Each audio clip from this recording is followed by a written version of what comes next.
District Attorney Neil Pinkston absorbs liability. He absorbs it, and probably, since he is a devout public servant, is glad to take it on his personal account. That is to say, the liability for continuing to prosecute people such as Rudy Soto Rodriguez and others under the Title 55 statute in the Tennessee Code annotated, which applies to people involved in transportation, but does not legally apply to private parties, even though the High Court of Tennessee agrees that it does, and it shall, and it must. So what we have here is a discontinuity between the law as written and enforcement as practiced by the sheriff's deputies that Neil Pinkston backs up with his prosecutorial might, and the High Court. The High Court in Tennessee dismissing out of hand, without even comment, without even a signed order, the appeal by the fiddleman of Lawrenceburg, Tennessee. That's the middle part of the state. An appeal which seeks to overturn existing practice. And the High Court is following what is called in the academic literature a legal fiction which redefines a law, restates a law, makes a pretense about what a law is, and goes in a new direction, lets the court, lets practice follow new courses outside a particular law. And that's done by what's called it's a legal contrivance, a legal fiction. And the Tennessee court is today existing in a legal fiction, rejecting a very clear appeal, as I described it, an appeal of first impression, the best case, probably the most important legal case in 80 years in Tennessee, just dismissed out of hand. And so this ruling, which has two main elements, is going to be appealed in one part to the Court of Appeals in Washington, the National Supreme Court in Washington, and very possibly other action will take place in federal court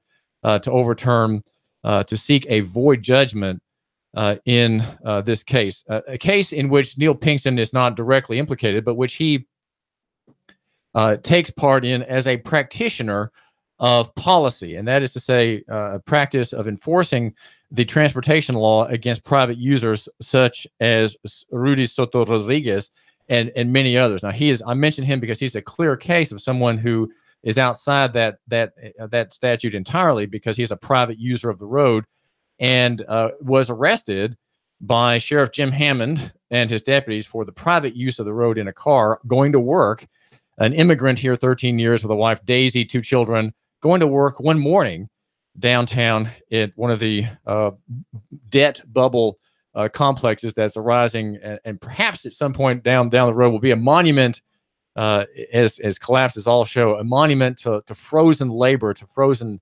capital that is wasted in the great upsweep of debt and credit in our country. And there will be monuments scattered across the landscape of the inefficacity of the debt pyramid, the debt bubble that we live in today. And Neil Pinkston, to get back to Neil, is rejecting, as far as I can tell, is rejecting, as is Sheriff Hammond, the administrative notice that puts them all on notice. That's all it does, is notify Neil Pinkston of the law and of the way the law was structured and built over decades, making a distinction between travel and transportation.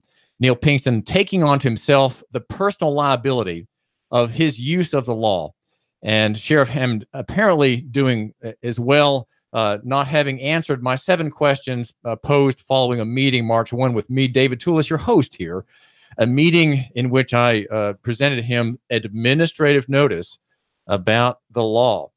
And it is a matter of good faith and bad faith. And I'd like to suggest that if you, my listener, are prosecuted under the transportation title, that's Title 55, you have grounds for personal legal redress against the sheriff and against even Mayor Andy Burke, who is ordering his chief of police, David Roddy, to continue prosecuting people under Title 55 who are not involved in transportation. So there are these are individuals of note. I mentioned these 3. There probably are others that we could discuss. who are taking upon themselves personal liability, and they are presumably acting in good faith until questioned about it. And the question then is bad faith. Bad faith is a legal poison that no one ever wants to be found being within. You don't want to be in the state of bad faith, operating against someone outside of your authority, injuring their rights, damaging the free market in Chattanooga and Hamilton County, and doing so in bad faith. And it's bad faith because you've been given notice, right? Once you've been given notice, there is no excuse. And that is what has happened here in Chattanooga. We have high officials acting apart from notice, which is simply telling them what the law says and what the court cases say about travel versus transportation. And I want to mention more about good faith and bad faith. In Bradley County, Sheriff Eric Watson, who is seeking re-election, and he operates a miserable jail. And he has on the side two controversies. One is the bail bond business of his wife, Tennille. She is a newcomer in that field and swept aside competition and rose to obtain about 35% of market share in bonds, a skimming economy operation that gets people out of jail, but is a fractionally reserved operation that doesn't require a lot of capital, apparently. No one in the bonding business has to write any checks to the court. There's all just a promise to pay a bond. All right, I'm promising to pay this court this amount if that person doesn't make it. I would suspect undercapitalized businesses all, and yet raking in $1 million, in her case, $1 million in bonds. She's writing $1 million in bonds and getting 20% fee or 25% fee on that. And so that's controversy number two. And the third one is the arrest of an innocent man, Jamichael Parks. Jamichael Parks, who is today posting at yournews.com. I posted it, his affidavit, an affidavit of his arrest, in which Dale Liner, a deputy working for Eric Watson in Bradley County, uses the word MF. And there is in this story another party, a young man with whom I spoke Sunday night. His name is Raquon Dodd, and he wanted to talk with me using Jamichael Parks's cell phone, and wanted to ask me some questions since I had given some time the day before to Jamichael's ordeal, hearing his ordeal, and learning about him. And Raquon was I'm not sure if he was behind the wheel in the pickup truck that was the subject of a traffic stop, or if he was just in that truck. There were three people in that truck, and yeah, he was. There was an older cousin in his early 30s. There was Raquon Dodd, who's in his very early 20s, and then a young girl, a minor. And the story that I heard from these young people on Saturday and Sunday is that there was an encounter with a sheriff's deputy in an O'Reilly Auto Parts store. She was buying a headlight or something for a car or a cruiser, and these young people were in the store buying a part as well for a car or truck. And the deputy, there was a conversation, and the deputy made some comment. The question was whether there was the odor of marijuana smoke on one or more of these young people. Well, the deputy made an allegation with a phone call, and as the young people left that store, there was what's called a transportation stop. That is under Title 55, presumably for the act of driving. And the car was pulled over onto private property. As it turns out, the private property of a Citgo brand gas station, Harry's, on I think South Old Dayton Pike in Cleveland. And so there was an encounter, and as you may have already heard, there was a flashing of the authority of Dale Liner, the deputy, who forbade the filming by smartphone, a filming of that encounter by Jamichael Parks. And Jamichael Parks was arrested. He was arrested for using his camera to exercise a constitutionally guaranteed, God-given, inalienable and inherent right, and that is to make a record of a public event in a public place in which there is no expectation of privacy. There isn't. And being on the outside of an encounter with a group of cops, of deputies, there were at least 6 deputies making a traffic stop of 3 young people in a dark pickup truck, as Jamichael describes it in his affidavit. You'll find that affidavit, and this is a story you're going to want to read. Okay, it is not very long, and it has let's see, altogether, it has 28 facts in a sequence, and a narrative on this April 8 encounter, a Sunday encounter, part of which was put on film and was been posted on Facebook. You can see that snippet on Facebook and see how Deputy Dale Liner, working for Sheriff Eric Watson, seeking re-election, blocks the use of this camera, which is on the outside of an encounter. And so it is unreasonable, it is unjust, and I would say it's actionable, legally actionable, because it is a false arrest. There is no charge given to Jamichael Parks. He's not accused of anything. He's broken no statute. He's not involved in any disorderly conduct, because the disorderly conduct statute is unconstitutionally vague on 2 of its 5 rules that define what disorderly conduct is.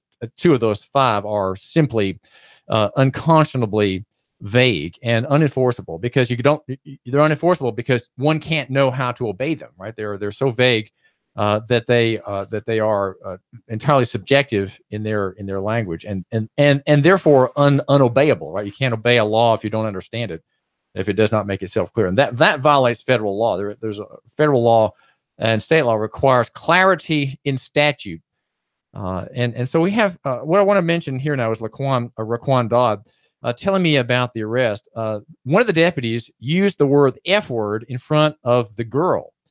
And you can see the girl's picture at Euronews.com, one of our sponsors here at Euronews.com. And this is David Toulis, brought to you by Euronews.com. It's 800-8949, 800-8949. The comments that have come to this references to this story on our Facebook page, at the Nuka Radio Facebook page, are, I must say, they are very poor quality indeed. And behind the presupposition behind these comments is that the law enforcement is always right and the people are bad and wrong. There is virtue built in to the fact that the man in the camera screen there in the frame is in blue, that somehow he is the righteous and good one, and that the citizen is scandalizing, is wrong, is petty and disobedient. And this is the framework of all people who are lovers of police, right? The police state lovers, of whom there are many. And I hope you, my listener, while you may be a conservative, I hope you are beginning to question your own presuppositions about the police state, the executive state, and realize that the people who are that the ones who are for that are also the same ones who are for foreign wars, for dropping bombs on other countries without a proper and lawful declaration of war, which is what President Trump did just a couple days ago in Syria. And these are also people who want a police state on the border, who view common people, working class people in Spanish-speaking countries as invading armies. The same way of thinking demilitarizes military use, military presence in our country, and militarizes civilians in other countries, allowing them to be barred, blocked, surveyed, harassed, arrested, or in the case of the federal armies and militaries, bombed and strafed. And that whole world out there, really beyond the scope of our program here on the David Toulis Show, is one simply that I can simply mourn as very, very sad. Now, speaking of good faith, the arrest of Raquon was and his party was done in bad faith. It's done in bad faith because there has to be probable cause. There has to be articulable probable cause. How can it be said that someone who has the smell, according to a state employee, of marijuana on one's clothes, how is that probable cause that there is contraband in the car? Well, that was assumed, and these deputies from Bradley County descended upon this car that pulled over into the Harris gas station, the Citgo station, and then began what I would say is actionable as well. And it's also the fact that cops act without probable cause, I would say, is a crime. Okay, it's not just unenforceable. It needs to be understood to be a crime, right? And crime is rampant in our country, but I would suggest that the crime that we are seeing a lot of is not private crime, it's public crime. That is to say, crime by people holding office, people enforcing laws, people, all of whom are sworn to obey the Tennessee Constitution and the state Constitution, except, of course, Highway Patrol people do not swear any obedience to the federal Constitution. They are not bound by that. Rightly or wrongly, they don't have to uphold the federal Constitution, just the state Constitution. So these are people who I would like to suggest routinely abuse their authority. And to arrest someone apart from lawful authority is kidnapping. Okay, that is the crime. It's a crime called kidnapping. It is a felony to force someone to do something or to go somewhere apart from their will. That is called kidnapping. And to detain someone apart from a lawful authority is also kidnapping. Now, here in the Raquon Dodd story, their pickup truck was searched without request and without a warrant.